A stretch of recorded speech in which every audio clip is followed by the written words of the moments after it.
Coming up on Sports Paws, the Quinnipiac women's ice hockey team started ECAC hockey playoffs this weekend. Could they survive in advance?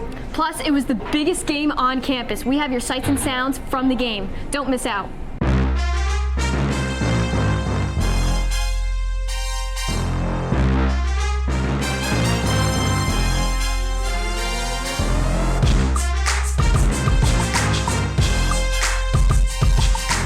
Good evening, everyone, and welcome to tonight's episode of Sports Paws. I'm Liz Flynn. And I'm Katie O'Keefe, and tonight's another jam-packed show, but I mean, what show isn't jam-packed? So let's get to it. Between the biggest game of the year and spring sports, take it away, Liz. All right, here we go. The Quinnipiac women's ice hockey team took on Princeton this weekend in the ECAC hockey quarterfinals. And the Bobcats had a less than ideal first game in this playoff series. Princeton would get off to a hot start and score 4 goals in the first period. Quinnipiac's Courtney Vorster scored the lone goal for the Bobcats, but lost this one by a score of 5-1. Q30's women's ice hockey beat reporter Mike Dalton has more from this loss. Mike? I mean, what are you going to do, right? Like, we didn't want to roll in here and lose a game 5-1, but we did. To say that the Bobcats got off to a nightmare start is an understatement. Unlucky bounces here and there. I don't think we were really ready to play. With playoffs comes a little bit of nerves, so I think people are a little nervous coming into the game. They have 2 forwards who are up for best forward in our conference, and they showed it early. Like, some of those plays that they made, they were outstanding. You know, I think we could have been a bit better to be able to be more prepared for that, but you know, I thought we really bounced back. I think we got to continue to value our sticks, and that's what really creates offensive chances for us. So I think zeroing in on that a little bit better in terms of some more sustained offense. We got some chances, but we need to possess the puck. We need to be a little bit more comfortable using our points, getting screens. After a 5-1 loss to the Princeton Tigers, the Quinnipiac Bobcats have plenty of room for improvement. But will they be able to improve in less than 24 hours when they take on the Tigers again right behind me? We really need to work hard. We need to play fast. We need to play physical, and that's about it. A tough start to the series, but on to the next. QU losing so far 1-0, but let's check out the second game highlights. It was the next day, and so we take you here to the first period. There's a minute left, and Princeton's Maggie Connor skates up the ice by herself, and she hits a difficult shot, and she gets Princeton on the board first early, 1-0. Going into the second period, Sadie Pert blocks a shot on the defensive end near the point and gets turnover in the neutral zone. She races down on the ice, breaks away, and buries the puck past Princeton's goalie to keep it even now, 1-1. Second period, Grace Markey with the puck. She puts the shot on net. Save, rebound, no good. Pert with an eye-open net. Save, Markey recovers the puck, passes to Courtney Vorster, who risks a shot. Now going into the third period, the Bobcats lead 2-1, but the Tigers here with a power play late in the third. Carly Bullock puts the puck towards the net and scores on a deflection off of Katie Taven's skate. Now it's tied at 2-2. Quite a game here, so we go into overtime. Lexi Agia wins an offensive zone faceoff and finds it Vorster on the left point. Vorster shoots towards the net, and junior Taylor House tips it in and scores the game, winning the goal. QU wins it 3-2. And with a tied series, everything comes down to a do-or-die Game 3, and here comes the highlight. No action in the first period, so we head right into the second. While the teams are skating 4-on-4, Princeton's Sarah Fillier scores from the right circle to the top left corner of the net, and Princeton will get off to a hot start, leading 1-0. Then in the third period now, Princeton is going to be on the power play. Claire Thompson takes a slap shot from the top left point, and that will get through and extend the Tigers' lead 2-0. But Quinnipiac's not done yet. Taylor Gerard is going to come in and score the Bobcats' first goal of the game from inside the right circle after a beautiful move to avoid her defender. Princeton leads 2-1 with 3:50 left in the game. Bobcats were not done yet. Sarah Ev Kutu-Gadbu with the puck behind the net, and she scores from a tough angle on the right side to tie the game 2-2. And now we go to overtime. But one overtime would not do it, so we are into double overtime now. Sarah Fillier with the puck, and a 3-on-1 ensues for Princeton, and after a few passes, a couple rebounds, and some saves by Abby Ives, Fillier nets the game winner to send the Princeton Tigers to the semifinal, and they will face off against number 7 Clarkson. 2 overtime games. Bobcats fought hard, but after that weekend with Princeton, here's what the playoff bracket looks like. Quinnipiac will no longer see any more playoff games, but now we got Cornell and Harvard facing off, and Clarkson versus Princeton in the semifinals. From one locker room to the next, let's take it to the Quinnipiac men's ice hockey team. The guys had a busy weekend to close out the regular season against Brown. So let's take the highlight and see how they did. Some pregame action here. It's senior day and honoring Alex Whalen, Carlos Chuksa, and Nick Germain for their time with the program. And first, Wyatt Bongiovanni gets us off to a hot start after a pass from Odin Tufto to give the Bobcats a lead, 1-0. And the QU Teletubbies are getting into it. Heading into the second period now, just 2 minutes into the period, it is a defensive zone breakdown. 2-on-none, and Joachim Weberg puts the puck home, and Brown ties the game up with a lot of hockey left to play.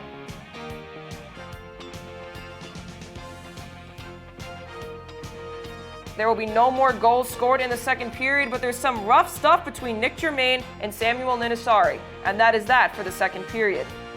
Heading now into the third period, something's got to give. 6 minutes to go. William Falstrom at the blue line, dekes 2 defenders, and will score. The puck goes off of Ethan DeYoung and goes off into the net, and the Bobcats take the late 2-1 lead.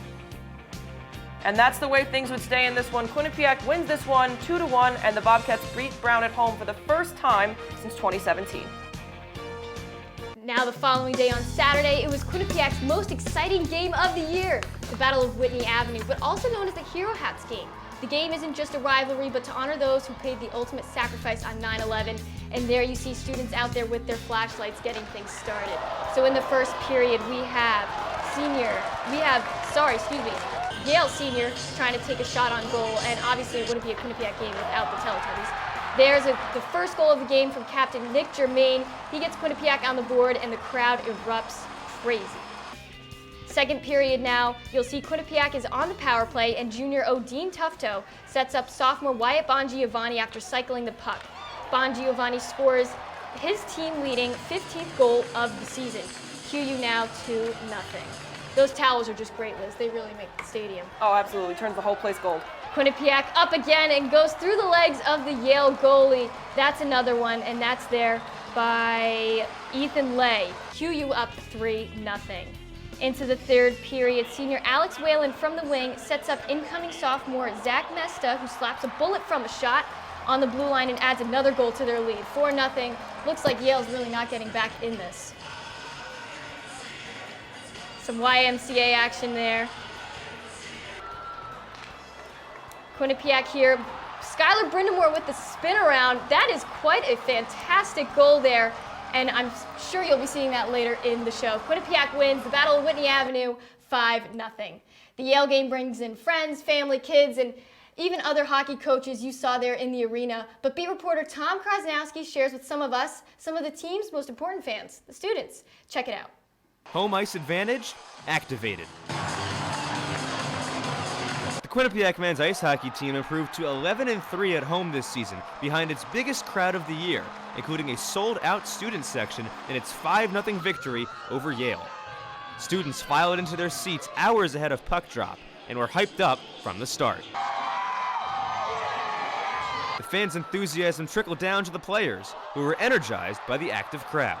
Oh, it was unreal. I obviously, a bunch of guys were talking about it, and I knew it was going to be good, but when you go out for warm-ups and it's packed in with students, gets you fired up to play, and we were all really excited. The student section behind me is empty now, but the house is absolutely rocking during Quinnipiac's 5-0 victory over Yale. For some students, it was their first time. For others, it's their last. But the experience of playing in front of this crowd never gets old. I mean, every time we play them, whether it's there or here, it's an awesome atmosphere. Our fans are so great. We had those guys that were here at like 5 a.m. or something. Like, that was awesome. So it was just really cool to come out to that again. I thought it was a great event. Every time we play Yale at home, I think, it's more than a game, it's an event. I thought it was a special night. The crowd was into it. The students were great. The Bobcats' home ice advantage will continue into the playoffs. They've earned a first-round bye and will be home for the second round of the postseason.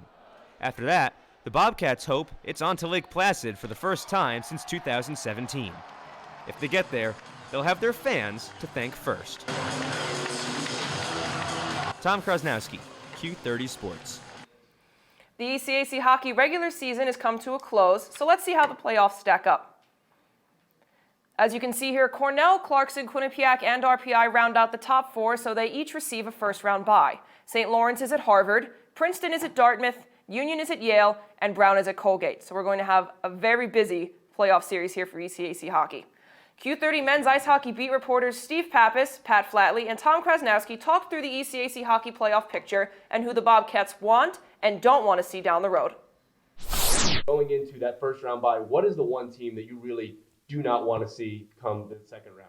I think it might be Brown, just because of the history they've had with Quinnipiac. They've only won, I think, 2 out of the last 6 matchups. That includes a playoff series that didn't go the Bobcats' way at home for Quinnipiac, so they're kind of in their heads a little bit. They didn't play them great last night out there. They still got the win. Brown's an interesting matchup, but I think another team to keep an eye on is Dartmouth. They're a big team. They're not as fast as the Bobcats are, but you talk about neutral zone. I mean, they'll hit you, and the Bobcats don't have the size necessarily to compete with them if they get into a physical game. So Dartmouth could be another team that I'd watch out for. In the first round, like you said, I'm probably the most scared of Brown. We saw what happened last year in the playoff series at home, of all places, and last night with the Brown game here at home, they came away with the W, but overall not a great effort. Later in the playoffs, I'm most scared about RPI. Pappas, you were talking to me earlier about their goalie, how they haven't matched up against him well, just in NCAA play, how he's kind of taken over this year. Yeah, Owen Savory has been fantastic. RPI definitely a team to watch out for. They do have a first round bye in this one. But let's take a look ahead into the playoffs. What are your guys' expectations? Last season, Quinnipiac being the number 1 seed, going out in the first round. Do you see them at Lake Placid this year? It's funny, right? Because you would have thought last year they're going to Lake Placid, they could win the whole thing. This year, you would have said, oh, you're crazy for suggesting that back in October. But now, all of a sudden, I do think they're going to make it to Lake Placid. I think they can win 2 out of 3 games against a 9 seed, a 10 seed, something like that. That's who they're going to face, and they're better. They can beat that team 2 out of 3 times at home. I'm not sure if they're going to be able to go all the way and win at Lake Placid. They would have to beat Clarkson and Cornell probably twice, once each. And I don't know if I see both those things happening. But a trip to Lake Placid for where the season started and how it ended up, with the team ending up with 21 wins, 11 losses. It's a good but not great season. I think they'll take a trip to Lake Placid with this young team and look to build on it next year. I would call that a success. Yeah, I too expect a trip to Lake Placid. Like you said, Cornell and Clarkson up there. It's going to be a tough test, but that's why you play the games, right? You can't just look at the paper and say, oh, they're going to win. You got to play the games. What I'm most worried about, I'll say, up in Lake Placid, if they get there, is their immaturity. Rand Pecknell talked about it pretty much the entire season, how that's kind of priority number 1 of what would take this team down if they do get taken down. And it's going to be put up to the test for sure up in Lake Placid. We are going to take a short break, but when we come back, we're going to talk some basketball. Plus, a live interview from women's lacrosse, and men's basketball played in their last home game. Find out how the team did.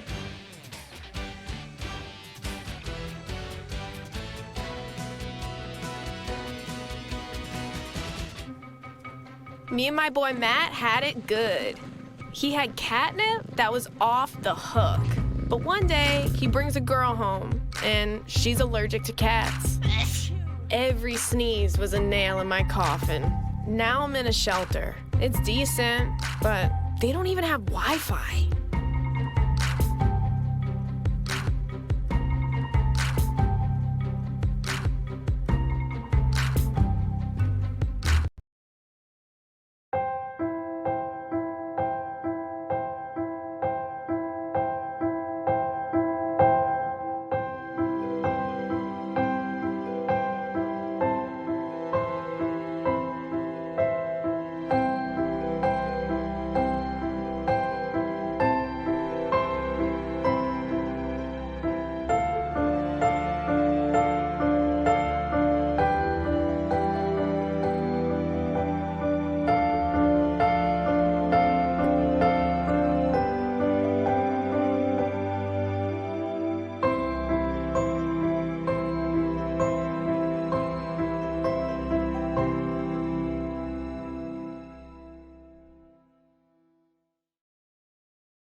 Welcome back to Sports Paws. Let's change seasons and take it from the turf for women's lacrosse. Quinnipiac was defeated by UConn on Friday by a score of 21-4. 12 different Huskies scored, and Megan Swzalowski scored 2 goals for the Bobcats in the contest. Quinnipiac will host Hartford in its home opener on Wednesday, March 4th, and hopefully bounce back from this game. Now we go to TJ Mabardy live in studio with senior attacker Megan Swzalowski. Take it away. Hi, I'm here with Megan Swzalowski, senior lacrosse player. First question. Thanks for joining us. And this upcoming season, there's a strong freshman class coming in with 2 players already winning MAAC Rookie of the Years in Sophia Iacino and Desiree. So my question is, how have you seen them grow from the first few games and through preseason? Right in the fall, they made huge impacts. They come to practice to work every day. You know, they try to improve. They push us together. You know, and they're all about the team, their team mentality, and they just want to work hard so they can produce the best for what we're looking for at the time. And they've really proven to show their dedication. You know, they're always out on the fields doing extra. And that's all you can ask for incoming freshmen, so they can lead the culture for the next 4 years and help the program thrive. Yeah, the incoming class definitely looking to make a key impact on the season. So following that up, what do you believe the team has to improve on and is doing well to be a true contender in the MAAC this season? We're definitely finding out our strengths and weaknesses with these out-of-conference games, which is helping us a lot in practice with things we need to work on in practice and outside of practice. Our biggest thing is just going to be improving every day, working hard to get better at something and building that chemistry. And if we do that, then I think we can be really successful in the MAAC. Yeah, definitely a lot to look forward to for you guys. MAAC play begins on March 21st. Mm-hmm. And finally, so this is your senior season. You clearly have a large role on the team. What are your personal goals and expectations for the year? You know, I just want to go out there and be the hardest working team on the field come conference play. I want to be the most prepared, whatever it takes to do, and you know, just lead my team into a place where we don't get out-hustled anywhere on the field. And I think if we can do that, then we can, like I said before, be really successful in the MAAC. All right, well, thank you again for coming out. It's a huge help, and back to you guys. Thanks, TJ and Megan. Great to have you on. On to the women's basketball team. They're actually wrapping up the end of their regular season. The team went into Thursday night's game against St. Peter's holding a 9-7 conference record, and the Bobcats just scraped by. Take a look at this. Final score 70-69. In the last 13 seconds, the Peacocks tied the game up with a layup. Then Quinnipiac's Paige Warfel made a free throw to win by 1. Hannah Smith caught some post-game thoughts from the star of the court and head coach. Check it out. Quinnipiac women's basketball beat St. Peter's tonight 70-69. Taylor Hurd had a bounce-back game tonight, scoring 18 points. She was 4 from 5 from the 3. This boosted her confidence moving forward. I mean, these are my last few conference games of, you know, my college career and then my last MAAC tournament, and I was just really happy to see like us all be on today. And we did a great job of regrouping as a team outside of the locker room, and I think it really showed today with our team chemistry and not getting stressed out at the end of the game, you know, with a few bad calls, a few unlucky possessions. So it was a great outing for all of us. Taylor Hurd scores, we're going to win. And there's just no question about it. So we need her to keep being productive and feeling good about it going up because we know we have a great offensive rebounding team across the board with our size, athleticism, and toughness, quite frankly. So it's just, again, just feeling good about taking that shot. Not necessarily if it's going in, but when it goes in, we're going to be tough to beat. So we need that to continue to happen. The Bobcats will take on Marist for the second time this season, this Saturday at 2. Reporting from the People's United Center, I'm Hannah Smith with Q30 Sports.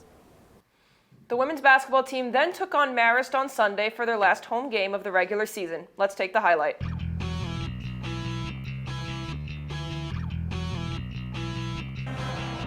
Here we go now. Two of the MAAC's best, Brian Georges and Trisha Fabry, meet pregame. Rand Pecknold's getting ready for the big game against Yale as his team faces them. Now let's start here on the first quarter. Jaden Ward gets Quinnipiac on the board first, staying hot, and we got 2-0 QU at the start. Quinnipiac is still hanging on with Marist early on, so Jada Bonner hits the triple, and then 13-12 Red Foxes in the first. Here we come in the second quarter. It was all Marist. Rebecca Hand with the layup, 34-20 Red Foxes. At the second half now, Paige Warfel throws it deep to Bonner, and she will get the layup. She's on fire. Absolutely, 100%. 47-37. Part of an 11-0 run by Q to get back in it, but that is not enough. Marist held off the big Bobcats run, and then Sarah Barcelo there just hits the dagger to end it there for QU. A tough last home game, but here's the latest standings. Quinnipiac just rounding the top 5, now at 8 and 10, while Marist, Ryder, Fairfield, and Manhattan lay ahead of the Bobcats. The Quinnipiac men's basketball team took a short drive to Fairfield on Friday to take on the Stags. The Bobcats went into the second half up 34-22, but the Stags would attempt to make a comeback. The teams went back and forth for the majority of the second half until you can see here there were 3.6 seconds left in the game.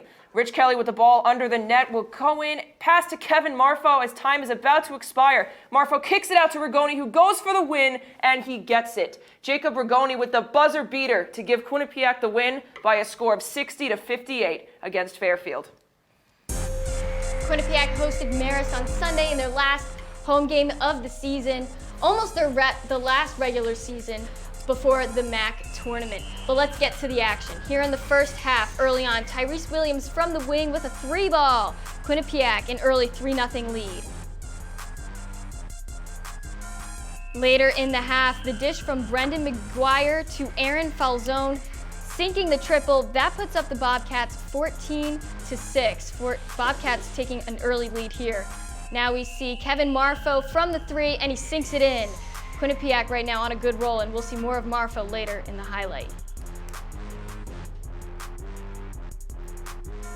Second half, Kevin Marfo, here he is, drives the lane with the strength and won. 10 points, 16 boards, 5 assists, and 4 blocks for Marfo. What a day for him. Here's the dagger, the slam putting the Bobcats up big time. Quinnipiac wins this 71-52, pretty big margin. And now we head over to Chris and Liz outside. What do you guys got for me? Thanks, Katie. Chris, let's talk about the Marist game. What were some of your thoughts on that game overall? Well, the first thing I want to talk about is Kevin Marfo. He really had an outstanding performance. 10 points, 16 rebounds, 5 assists, which is interesting for a big man like him. He was taking the ball up, he was being aggressive, and then after that game, Baker Dunleavy even said that was the most complete game that his team played, and they needed that. They needed that, especially at the end of the season with the MAAC tournament around the corner. Speaking of the MAAC tournament, let's go ahead a little bit. What needs to happen for this team to get a first-round bye? Well, there's a lot. Right now they're in 7th place. They're a half game behind Niagara. So that being said, they need a win at Iona. That's what they need. And after that, they need Iona to turn around and then lose to St. Peter's, which is possible because St. Peter's is at the top of the standings. Then they need Niagara to lose out. They need them. So Niagara's remaining 2 games at Siena and at Canisius. Siena, another team at the top of the MAAC. Canisius at the bottom. So that might be a little bit difficult for that to happen. They also need a Manhattan loss at Ryder or a Manhattan loss at Fairfield. So they need those 3 things to happen for them to get that first round bye. So they can finish with a 5th, 6th, 7th, or 8th seed. Well, safe to say there's a lot unknown. Chris, thank you for joining me. Katie, back to you. Thanks, guys. We'll just see what happens next week at the MAAC tournament. More commercial break, but don't go anywhere. We'll be back with your top 5, one of which made SportsCenter. Keep it here. I want to eat apples and bananas. I need to eat apples and bananas. Why can't I eat apples and bananas? Support the Feeding America nationwide network of food banks to help provide meals to those in need. Join us at feedingamerica.org. Told you it'd be a quick break. Welcome back. And Liz, you know what time it is. It's top 5. Let's roll the tape. Here we go. Liz, you take the odds, I'll take the evens. All right, let's go. Here we go. Number 5, we take it to men's ice hockey against Brown. William Falstro going down, deking out some Brown defenders and putting it past them all for Ethan DeYoung tipping it in for the eventual game-winning goal. Bobcats win that one 2-1. Play number 4, women's ice hockey game 2. And here we got an overtime shot from Courtney Borster, and it's tipped in by Taylor House for the win in overtime against Princeton to tie the series 1-1. But we know Bobcats are not in playoffs. However, on the backhand of this game, we are on a 3-on-1 for Princeton in double overtime. Sarah Fillier scores off the rebound, and Princeton will move on in the ECAC hockey tournament, winning this series 2-1, taking out the Bobcats. Play number 2, we saw it before, here it is. Jacob Rigoni off the pass from Kevin Marfo hits the game-winning buzzer, beating 3 to beat Fairfield 60-58. Crazy celebration, what a game, huh? Oh, great game to watch. I've watched that video over and over again. Play number 1, you had to see this coming. Back to men's ice hockey against Yale. Skylar Grindamore hits Yale with the spinorama to score the 5th goal and win the Battle of Whitney Ave 5-0. Let's take a look at that again. Complete spinorama move. Yale goaltender had no idea where it was, and a big celebration from the Bobcat crowd. I think he was just having fun out there. Hey, when you're winning 5-0, I'd be having fun too. Yeah, you're just doing what you got to do out there. All right, so we'll be right back with one more thing as we're hearing, so stay with us. 1 in 3 adults has pre-diabetes. 1 in 3. That means it could be you, your favorite brother, your other brother, you, your football buddy, your football buddy, you, the boss's boss. If 1 in 3 adults has prediabetes, that means it could be you, your barber, your barber's barber. Nice work. Thanks. You, your plumber, Breathe right into your foot. your plumber's masseuse. Yes. You, your dog walker, On your left. your cat jogger. Or you, your co-pilot, your co-pilot's co-pilot. While 1 in 3 adults has prediabetes, with early diagnosis, prediabetes can be reversed. Take the risk test at doihaveprediabetes.org to know where you stand. Just wanted to update you guys. The Quinnipiac Acrobatics and Tumbling team opened their season today here in the People's United Center, and they beat Davis and Elkins tonight, which is really awesome for this team because historically they're very good. Yeah, great way to start off the season. You don't have that many home matches. They only have about 3 or 4 in the People's United Center, so it's really great to just be able to get that big win at the start of the season tonight. Sure, and now tonight that wraps up tonight's show, and I'd say come back next week for more Sports Paws, but Quinnipiac will be on spring break, so be sure to check out our content from the MAAC tournament and be back here March 16th to catch you up in Quinnipiac athletics. Katie, it was a pleasure hanging out with you tonight. For more of our content, be sure to check out our website at Q30TV.com and on Twitter at Q30 Sports. From the producers and everyone behind the scenes, I'm Liz Flynn. And I'm Katie O'Keefe. Have a good night, Bobcats.